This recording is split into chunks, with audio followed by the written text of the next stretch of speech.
Hi, this is Chris from Clever Unicorn Games and the Unicorn Collective, back with another one of our designer interviews. Today we have Matt Tidbury from Thinknoodle Games with us. How are you doing today, Matt?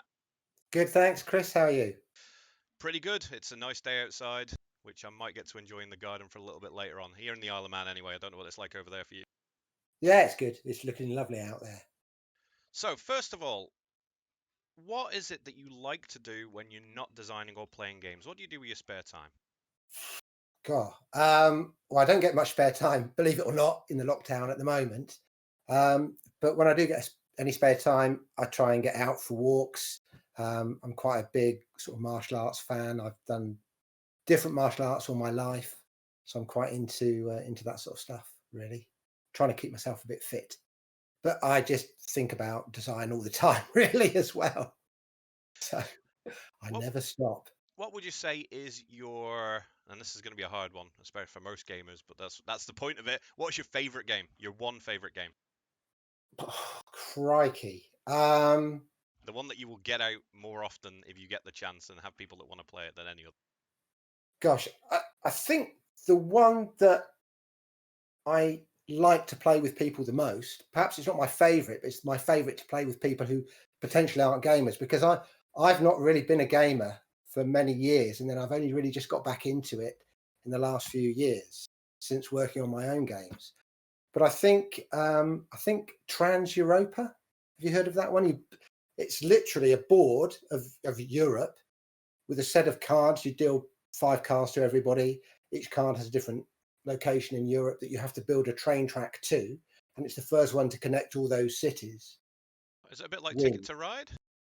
No, No, nothing like Ticket to Ride. No, nothing I've like not heard of Ticket it to actually. I'm gonna have to look that up now. Yeah, it's basically a board, uh, a deck of cards, and a load of like little black matchsticks, and they're your tracks. And you're just building this network. And as you connect your network to other people's networks, you can then build from their networks. So it's all about connecting and building. And it's a really easy game to teach. It's a really fun game, and it's a really pleasurable game to play because everybody I've ever played it with seems to have enjoyed it. I think, yeah. So if I'm playing a game with friends, I think my favourite game at the moment is a new one that's just arrived. I kickstarted it a while back. It arrived just before the lockdown. Tang Garden, beautiful, beautiful game. Lots of little cardboard engineering bits, and yeah, quite enjoying playing that at the moment. What kind of genres of games or themes of games is it that inspires you to then make a game? Is there any that you've played where you thought, oh, you know what, I like that. I'm gonna try and do that myself. Not really, because the the games I design, the way I approach them is kind of like I have a set of requirements. So I design educational games. So the challenge is to create an educational game that is any good, really, because most of the educational games I've ever played are pretty awful. So I create a set of requirements, which is I want this game to teach this aspect of numeracy. I tend to have fallen into doing numeracy. I'm not quite sure why, because I was terrible at maths at school. But I think it's because I want to help kids who don't like maths enjoy maths. So basically, I have a checklist, which is what is this game going to teach? What are the requirements for teachers? So what do teachers need? And what is the game going to deliver that's going to make them play it in class? What's parents looking for? Does it meet the needs and requirements of the parent? And then is it a good game? Basically, is it a fun game to play? So I have a set of requirements, and then my approach is kind of not mechanic driven. So I don't look at a game. Well, now and again, I play a game. I think, oh, I really like the way they've done that, and it might fire off an idea about something I've been thinking about, or that sort of stuff. But that's not really how I approach it. I tend to approach it by thinking about what are the needs that this game has to fulfill, and then it's basically emotion. What's the emotion? What is the emotion when somebody's playing this game? What do I want? What are the feelings I want them to experience? So it's very much, it's got to be fun. What part are they going to enjoy? How am I going to build up any tension? How am I going to get that sort of replayability? Want them to play again? So I've kind of create a brief, if you like, that lists requirements, then kind of like the way I want the game to feel. And then it's things like, well, okay, so part of the requirements might be I want it to teach maths, but then there might be a certain aspect of maths that I want it to teach. And then that can change after conversations with mainly teachers or educators, Kids. kids. Yeah, I do talk to kids. Yeah, And that's one of the things that, I mean, I've tried to make. I've currently got one that I'm trying to make for the younger market, and it is hard yeah. to do it because, I mean, you have to try and remember back to when you were a kid and what kind of excites you. I mean, it helps that I've got kids, and one of those is around the age that I'm aiming for. But yeah, it's still hard to work out what they will enjoy. Because I again, think you've really only got your one kid to go off, and maybe your kid doesn't like the same as other kids. You know, it's hard to figure out whether you've got a product that they're gonna like. I think you touched on it there, which is right. Thinking back to how you felt when you played games as a kid, that's I do that a lot. I try and imagine, what's it going to be? What would it be like? What are the sort of games I'm aiming for? How did I feel when I played, those sorts of games? And video games are a big influence as well, actually. Quite old video games and more contemporary ones. When you get an idea in your head and you want to make that idea into a game, where do you start first when it comes to designing that game? So where do you let's say after you've decided on the theme and the lesson that you're going to teach, Right. then where do you go to when you want to start, say, producing your first prototype? Well, the way I approach it is I write a lot of stuff down. So before I start putting pen to paper in terms of sketching ideas, I'll start writing words, and those words will sort of percolate away in the back of my head. And then I normally have a sort of aha, eureka moment where I visualize something, um, almost as a picture rather than words. The words then sort of go together. Suddenly, bang, this picture comes into my mind, and it can happen quite slowly. Or in the case of the game I'm developing at the moment, it kind of like I was developing one style of game, and suddenly this image pops into my head. It's like, oh no, let's dump that. Let's quickly get all these ideas down. And within 20 minutes, we had a prototype. We were playing it, and we were going, actually, yeah, this is pretty cool.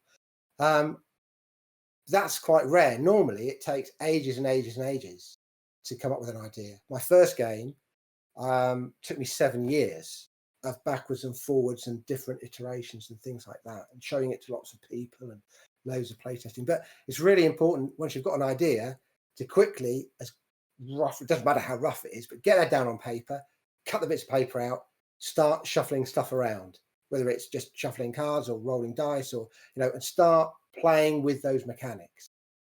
And don't be too anchored to a particular type of mechanic.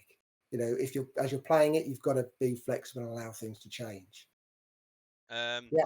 so you've had a few games now that you've taken all the way from the notepad to the market. Are there any times, like hurdles or walls during those projects that you can remember, where you've been stopped dead and you've had to overcome them? And how did you overcome them? I think the aspect of it that frightened me the most when I started was creating the artwork, because I'm used to sort of managing design projects and working with illustrators and artists and programmers and other designers. But what I didn't have were the print skills. I came up through an industrial design background, um, so model making and all that sort of stuff, and I was doing 3D modeling and stuff at the time. And I thought I've got to get to grips because I don't have any money. You're trying to do everything on a shoestring budget. Yeah, So I'm it's like, there. right, okay, how can I get the art done in the most cost effective way? I'll do everything I can myself to keep costs down, and then basically try and funnel any money then into the actual manufacturing of the game. So in terms of what did I when I was developing my first game, yeah, I did. I called in a lot of favors. I found a couple of really good illustrators who worked at a very good rate for me and were brilliant, and produced phenomenal artwork. And then I did all the artwork together. So I had to teach myself Illustrator and InDesign, which actually turned out to be quite fun, but it was really daunting at the time. And I can remember thinking, all I have to do is make one mistake when I send the files off to be printed, and I'm going to get 1,000 games back that are just, I'm just going to be ashamed of. So I think that was the biggest fear. But I was very lucky. I got involved with a manufacturer. I decided to manufacture the game in the UK rather than abroad, because I thought if I go to China, that's it. I'm going to send the files off. I'm not going to see the game until I get them back. And I'm a bit of a, not a control freak, but I wanted to go wherever the game was being printed and then watch it coming off the press. And what I didn't realize about that process until I did it was the fact that you can adjust, you're working with an ink technician, and you can adjust the level of ink flow across all the plates, and you can punch colors out more. And the control they give you is phenomenal. And a good print operator is just incredible. And to see them work is amazing. But I worked with Cartamundi for my first game. So the game was printed in London, and I went up to see it being printed, and then it was fabricated in Leicester, and then I got 1,000 games back. But the guy I worked with, who's retired now, was a chap called John Langley, and he was incredible.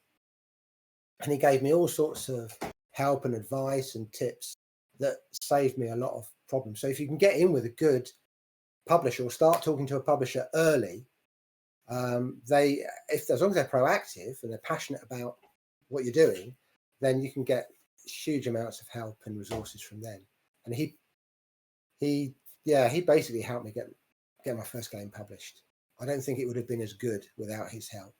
Yeah, and that's the thing about doing the production overseas, because when we produced our first game, it was in, obviously we went with the cheap option and went out to China with a company, and Yeah, us, and this is the thing, and I admire you for doing it in the UK and going down and watching it, because we got some sketchy things back from them, you know, product wise. I mean, most of them were good, but the ones that weren't, it was really questionable how the faults with those games got through if they had decent quality control. So I yeah, think that if we'd been able to go down and see them working, then, you know, somewhere in the UK, then we'd be able to say, wait, that's not up to scratch, that one there. Can we check, you know, where that's yeah, been machined, what the yeah. issues are? So yeah, I mean, sometimes you got to think when you are sending it 10,000 miles away, there is that problem where you kind of handing it off to them, and then you're just relying on them 100%. And then I it's, think also, I don't know about importing. I didn't at the time. So it's like, well, hang on, I've got to send their files off. They then get printed. They will send me a mock-up prototype type thing, which Castamundi did as well. But they'll print it. It's then put on a ship for 3 months or however long. I've then got to sort all the import out if I'm doing it all myself. And then I've got to get arranged to get it all delivered and all that. And I thought, you know what, at the end of the day, although it cost more with Cartamundi, it was just, for my first game, I thought, I need the quality to be absolutely there. And I felt it was just, they were just a safer pair of hands. For my second game, which was kind of like a standalone game, but an expansion to the first game. In fact, they were expansions to each other, actually. But they sent me all the wrong dice. So one of the things I did, because I got my dad, who was quite old at the time, he's in his 90s. I got him involved in helping me design the games and work and play testing them and all this sort of stuff. And that was a really nice experience. But he's colorblind. So one of the things I did was work with Color Blindness Association, and I ended up putting a little thing on the box to say the game that I produced is colorblind friendly with all types of color blindness, even sort of monochromatic. Cut a long story short, this has with 4 green dice, 3d6 and 1d12. And when they sent me the final games, they'd put red dice with black pips, which with one particular type of color blindness, they can't see red, and red goes black. So you're rolling dice, with which black would faces. black on black. So they were brilliant actually, because we had a bit of a conversation, a back and forth about it, and they just took all the games back, replaced all the dice, and sent them back, and just did that free of charge. And they were, I thought, well, if I'd gone with anybody else, would have been stuck with those. Yeah, because once they're produced and sent to you, that's it with a lot of Yeah. the manufacturers. Yeah, so that's really good that you got to do that. So I think finding a good manufacturer is a and one you trust and one that works with you in partnership. Because yes, you're paying them to produce your game, but you're also relying on them not to then cut corners, use substandard materials. You want the game to be the very best it can be because it's going to be your legacy, isn't it? Have you ever played a game, and you don't need to name it, but have you ever played a game where you really didn't enjoy it? And what was the mechanic or the theme of the game that really put you off the game? There's a few I've played where I thought I just don't get this, and people have absolutely raved about it. I got Scythe, which I know is by Jamie, who you're interviewing later. And I actually love Wingspan and those sorts of games, but I just couldn't get it. I don't know what it was about it, but it just didn't do it for me. And I think it was the combat, and it wasn't. I don't know. So anyway, You know that what? You know what? You're going into the same right. Scythe is probably my second favorite game of all time. yeah, Absolutely love it as an engine builder, and that's the problem I had when the first time I played it. First time I sat down, I didn't really look into it when it first came out, and I thought it was going to be a big mech combat war game, yeah. and it wasn't. And the first time I played it, I felt kind of disappointed that it wasn't, and it might be the people I was playing with as well. And I walked away going, well, there wasn't much mech combat in that mech combat game. Mm. But then the next time I played it, I sat down with the knowledge that it wouldn't be that and worked more on the actual engine building side of it. And I love a good engine building game. And Yeah. figuring out how to make that engine in the game just made the game shine. And it was a completely different experience the second time I played it, because the second time I played it, I just fell in love. And I was like, why did I not like this the first time? And then from then on, I just any time I can play Scythe, I will play Scythe. I played through the Yeah. campaign, got all the expansions at the office. We've got the big legendary box with everything in it. Oh, Um, cool. so yeah, that's a game. But I can understand. But one, I can understand it's not for everybody. I've played with people that just didn't like it. It's just that's the way games go. But as well Yeah, with like yourself, I would probably give it another go and look at it yeah. different when you go into it. And Well, again, I'm you actually might still getting. not like it, but it's one of those where you have to go in with a certain mindset, which isn't, oh, I'm going to mash a mech with my mech. Yeah. No, I'm getting the digital version to play with some friends to give it another go because I think there's got to be something there I miss. But it was just that sort of auction element to it that I didn't get. And also, I like co-op games, and I like games where you're working together, um, fully cooperatively or in teams. I don't like games where you can end up being bullied, or games where you just think, I'm all right, why am I playing this game? I'm just being absolutely screwed over by this guy who just keeps picking on me. And every time I try and do something, he's played the game 5 times. It's the first time I played it. He's completely messing with me. So I don't, for me, it's about the experience. I don't play games to win. I used to be very competitive, but I don't, not at all. I'm in it for the experience now. And if someone's really, really enjoying a game, then it's a pleasure to play with them because it's really great to see that. Yeah, Um, 100% with you. I never play to win either because I don't do it very often. But I exactly. never Yeah. go in to play to win. It's generally, try and enjoy it with a bunch of friends around a table. Yeah. Yeah. Exactly. Well, why? Why do you make games? Because it's the most fun I've ever had designing something. Um, and I think what for me, because I think that's a bit different, maybe for me, because I end up going into a lot of schools and I run sort of zombie maths days with the games, and I get a phenomenal amount of pleasure from seeing the kids doing maths. And you say to them, "What are you doing?" And they go, "We're fighting zombies." And I think, yes, you are, but you're doing so much more. And the fact that they are really enjoying and they get so into it, and I'm thinking, you know, I love video games. Don't get me wrong. I used to design video games and stuff as well. But there's something about a board game and that interaction, physically being there, and you know, communicating and cooperating and doing things with other people in the room, that I think is really important. And a lot of kids have sort of haven't experienced that. And when you take a game into school and play it with them, and you see their reaction, it's really fantastic. And I want to try and get kids into gaming, particularly board gaming, selling lots of games at the moment, though. It's like Christmas. It's everybody wants games to play at home with their kids. Especially, So yeah, in your position with because there's not that many people that do, especially good educational games. So from your standpoint, yeah, this is great because there's so many people trapped at home with their kids. Right? I say trapped. yeah. That sounds bad. Not trapped at home with their kids. Oh, there speaks a parent. But yeah, I yeah. think, yeah, but I think it is. I think there are some good educational games. There's certainly more good educational games coming out now, which is good to see.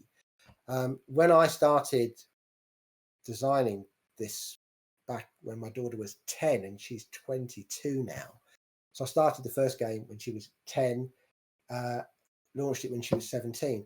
I mean, I was trying to find anything I could do with her that would make doing maths fun. If I said to her, let's do some maths, she'd walk out, up, slam the door up in her bedroom, that would be it. She was what they call maths adverse. So what I wanted to do is create a game that would help her, or get a game that would help her. I couldn't find anything. And I was talking to her teacher, and the teacher turned around and said, "Well, you're a designer. Why don't you design a game?" And so I thought, well, all right, I'll do that. And that's where it started. So I hadn't designed games before that. I hadn't thought about designing games. As I say, I trained as a designer. I went to art college and did industrial design and various other things. But I was pretty shocked at the standard of educational things out there. Not only games, and I mean, I did get an educational game, and I thought this is insulting to the child's intelligence, and it's like straight in the bin. It was awful. I thought they've got to be better than this. I can remember when I was a kid and I was playing games like Cluedo and Take the Brain, and I didn't ever particularly like Monopoly. What's the other one we used to have that was really good? Colditz, and oh god, there was another sort of spy versus spy type game that was really cool. And I can remember really having some fabulous family moments and moments with my friends. And I thought, what I want to do is inspire kids with that sort of feeling, but also impart some useful learning at the same time. And if I can sneak that in under their radar, all well and good. Yeah, my love of dinosaurs, I think, was brought on by 1987. I was 7 years old and I got Lost Valley of the Dinosaurs. You ever see that game? No. Look, that Lost Valley of the Dinosaurs. It was like a board game where you had to move your little explorer across the board, but there was a volcano that put little lava counters out, and there was a T-Rexes running around the board, and there was a pteranodon that would fly down and swoop and pick you up and take Oh, you to that its sounds nest. awesome. It was amazing. I don't think anybody's remade it yet. It was made at the same time. Have you ever played Escape from Atlantis? No, That's no. that's See, I one that's one that got reprinted there not long ago, and it's a brilliant game where the island disappears underneath you as you try and escape on boats without getting eaten by sea monsters. oh, okay, a bit like Forbidden Island, is that? You know, the Matt Not Leacock the way one. it works. Yeah, the way the cards disappear from underneath you, the tiles. It's like little hexagonal island tiles that Oh, disappear, okay. and then you get pitched into the water, and the sharks and Yeah, whales. Look it up. Escape from Atlantis I is think. re-released now.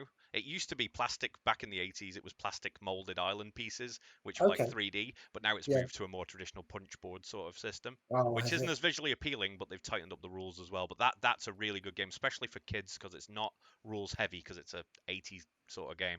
And I've yeah, been it's on my actually funny you talk about rules heavy, because I've been surprised, because I think my game is sort of quite not complicated once you've got your head around how it works, but it works very differently to any other board game I've played when I designed it. Because it's kind of like a cross between Space Invaders, because I wanted things coming down the board, and it's a co-op game, so you're all kind of like in a safe house fighting this sort of zombie horde that are advancing, a bit like Plants vs Zombies, I guess. But the inspiration was Space Invaders, and then a game called Shut the Box, where you're rolling dice and then you're trying to multiply these two dice and shut parts of the lid of this box with numbers on. But basically, I use three dice. So it doesn't work. It has turns, but the turns take place within a round, and it's not a roll and move game. So I thought it might be quite confusing, and it's quite rules heavy in the sense that, well, what I think a kids' game should be. But I can talk to them about it in 10 minutes, and they've got it, and they've picked it up, and then they go off and play it for 45 minutes. And that's really surprised me, what they can take in and remember about the rules and understand. That's been really, and I think kids are like little sponges. They take all this stuff in, and yeah, it's amazing what they do learn and retain. And So, last question. What is the one piece of advice you would give to any designers who have an idea that want to take that idea to the tabletop? Where would they, what's your advice to them when designing or first designing a game? Try, well, first of all, play it with as many people as you can. Play it. I find it more valuable in a way to play games with non-gamers than gamers, because I find gamers have they've played so many games, they've got such a process of thinking about it, and that's incredibly useful. So I'd say definitely play your game with gamers, but do play your game with non-gamers, because there you will see people who don't know what to do. As gamers can sort of make a leap and go, oh well, actually that's how it should work, isn't it? Whereas if you're playing a game and someone just says, oh, I just don't get this, I don't understand this, or I can't interpret what you're trying to do here, that can be very useful. So play test, listen to advice. Don't be too precious about your ideas, but also don't throw the baby out with the bathwater. If you've got something that you feel is a really, really good idea, then, and people are disagreeing with you, then stick at it, but look at it from different directions. Look at it to see if you can tweak it slightly and then retest. I mean, the first game I developed, effectively the maths game. I just took it to a teacher and they just went, well, it's a great game. The kids all love it, but it doesn't do this, it doesn't do this, it doesn't do that. So it's like, right, chuck that back to the drawing board. So I think you've got to be focused on a goal, an end goal. You've got to be flexible. But yeah, get out there, talk to people, and share your idea with the right people, I would say. I think a lot of people are worried about people taking their ideas and stealing them. I think that you're always going to get some people that do that, but in this industry, I found that's not been the case at all. I found that people will actually want to then input into your idea to make it a better idea rather than nick it and do it themselves. But you want, yeah, talk to Brilliant. people as well. And there's a lot of people like us out there. I mean, I don't have that much experience, to be honest with you, Me because neither. I haven't been playing games all my life. I took a 25-year break, or maybe longer, I don't know, before I got back into it. But I play every game I can now. I really do. I'll never say no to a game of something, not even Scythe. Well, thank you very much for coming and speaking to me today, Matt. It's been eye-opening and thoroughly enjoyable. Fantastic. It's been a real pleasure. It's been a real pleasure. Thank you very much for inviting me on your channel, Chris. And I'm sure we'll speak again soon. Yeah, I'd love to. Take care.